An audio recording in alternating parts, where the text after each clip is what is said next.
Assalamualaikum warahmatullahi wabarakatuh.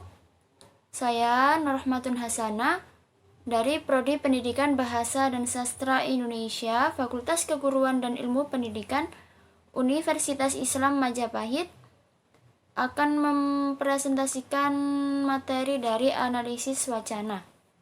Kali ini saya akan membahas bab tentang model analisis wacana kritis Theo van Leeuwen. Baik, langsung saja. Yang pertama, ada konsep dasar analisis wacana kritis Theo van Leeuwen.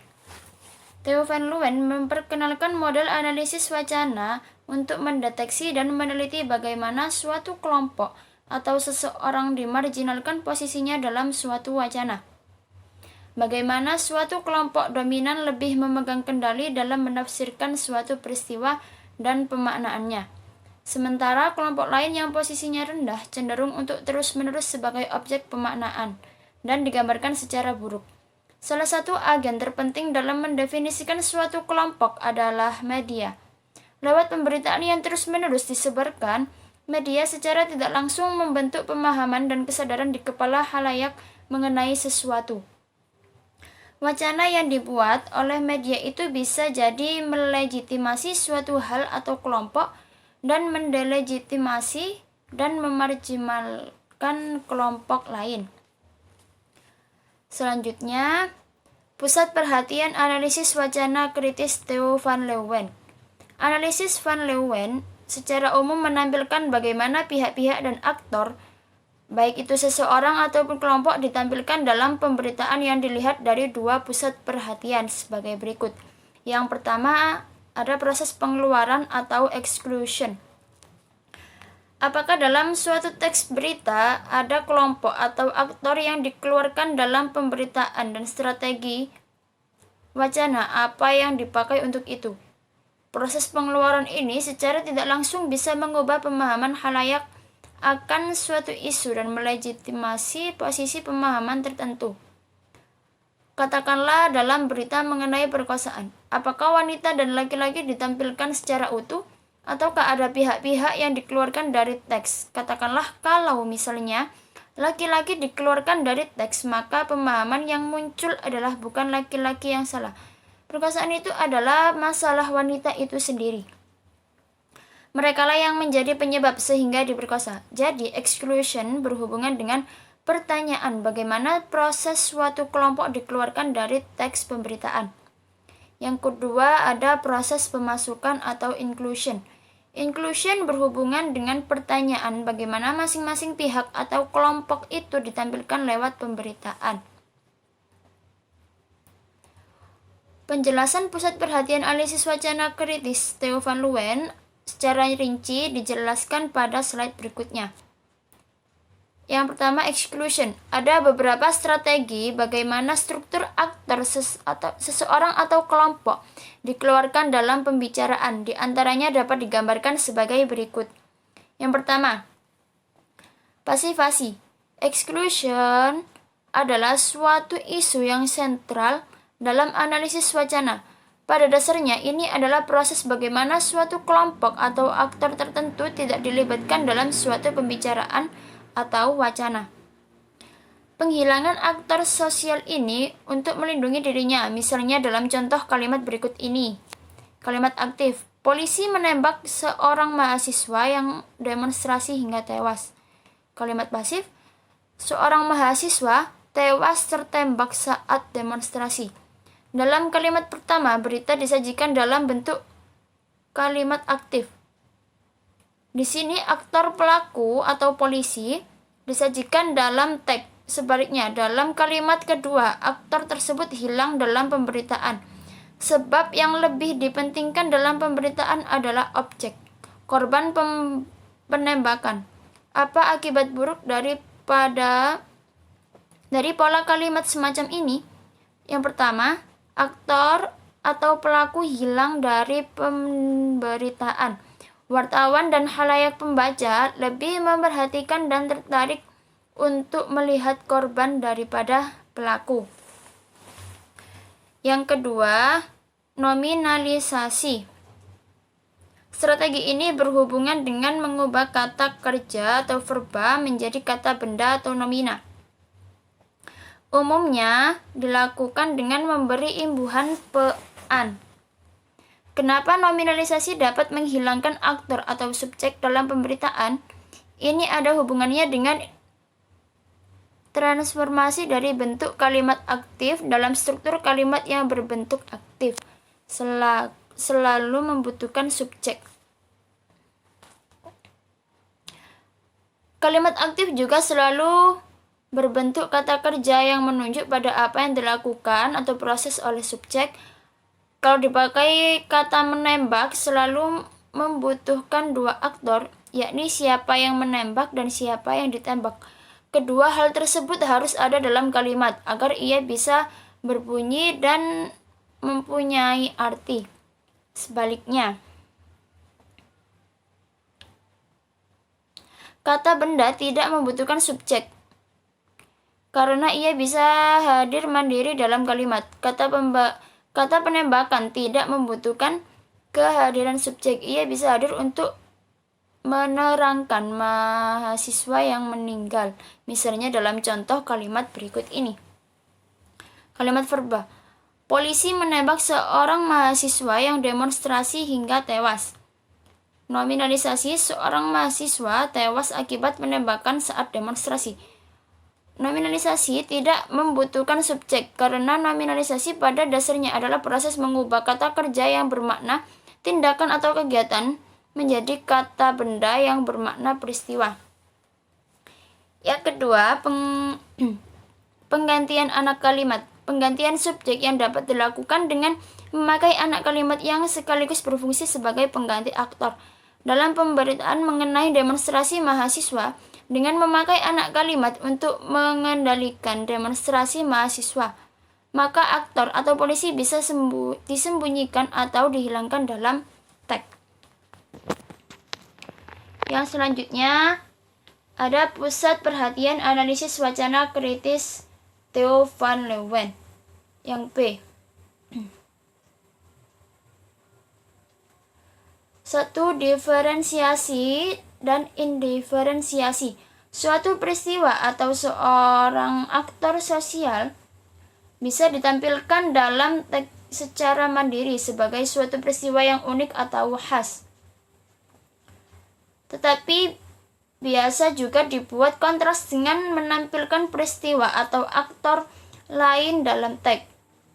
Hadirnya inclusion, peristiwa atau kelompok lain selain yang diberitakan itu, menurut Van Leeuwen bisa menjadi penanda yang baik bagaimana suatu kelompok atau peristiwa direpresentasikan dalam teks. Misalnya dalam contoh kalimat berikut ini.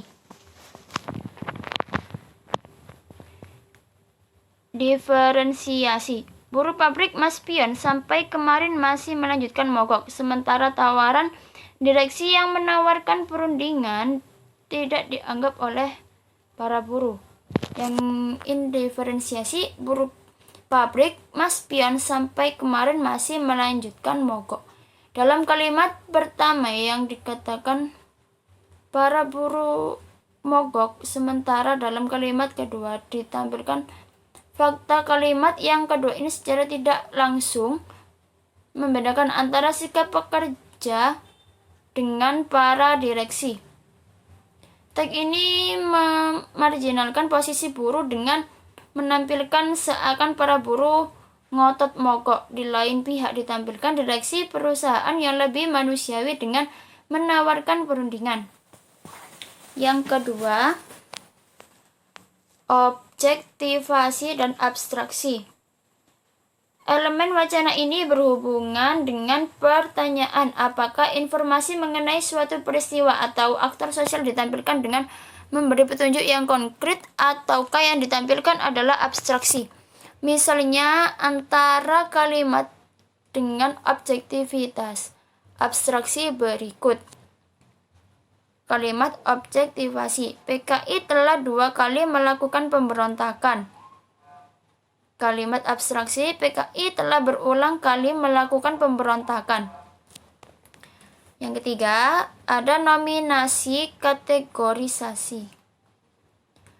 Dalam suatu pemberitaan mengenai aktor, seseorang atau kelompok, atau mengenai suatu permasalahan, sering kali terjadi pilihan apakah aktor tersebut ditampilkan apa adanya ataukah yang disebut adalah kategori atau aktor sosial tersebut. Kategori ini bisa bermacam-macam yang menunjukkan ciri penting dari seseorang,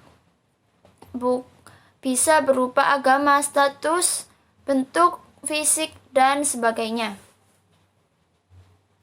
Kategori itu sebetulnya tidak penting karena umumnya tidak akan mempengaruhi arti yang ingin disampaikan kepada halayak. Bandingkan misalnya dua kalimat berikut. Yang kalimat pertama, nominasi. Seorang laki-laki ditangkap polisi karena kedapatan membawa obat-obatan terlarang. Kalimat yang kedua, kalimat kategorisasi. Seorang laki-laki kulit hitam ditangkap polisi karena kedapatan membawa obat-obatan terlarang. Kedua kalimat tersebut artinya sama, yakni ada seorang laki-laki yang membawa obat-obatan terlarang dan ditangkap oleh polisi karena membawa obat-obatan terlarang. Pemberian kategori berikut berkulit hitam sama sekali tidak merupakan tambahan informasi yang berguna siapa sebetulnya laki-laki itu. Yang selanjutnya, 4. Nominasi identifikasi.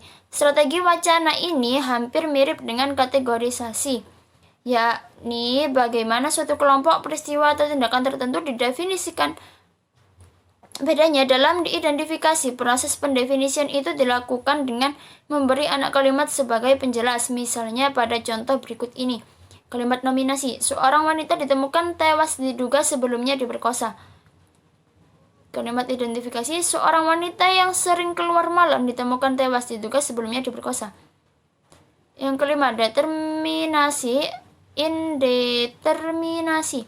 Dalam pemberitaan seringkali aktor atau peristiwa disebutkan secara jelas, tetapi seringkali juga tidak dijelaskan atau anonim. Anonimitas ini bisa jadi karena wartawan belum mendapatkan bukti yang cukup untuk menulis, sehingga lebih aman untuk menulis anonim. Bisa juga karena ada ketakutan struktural kalau kategori yang jelas dari seseorang aktor sosial tersebut disebut dalam teks. 6. Asimilasi dan individualisasi. Strategi wacana ini berhubungan dalam pertanyaan apakah aktor sosial yang diberikan ditunjukkan dengan jelas kategorinya ataukah tidak. Asimilasi terjadi ketika dalam pemberitaan bukan kategori aktor sosial yang spesifik yang disebut dalam berita, tetapi komunitas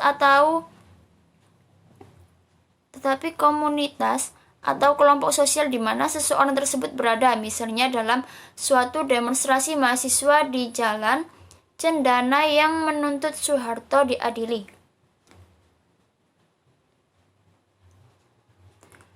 Yang ketujuh, ada asosiasi disosialisasi. Strategi wacana ini berhubungan dengan pertanyaan apakah aktor atau suatu pihak ditampilkan sendiri ataukah ia dihubungkan dengan kelompok lain yang lebih besar. Ini adalah proses yang seringkali terjadi dan tanpa kita sadari.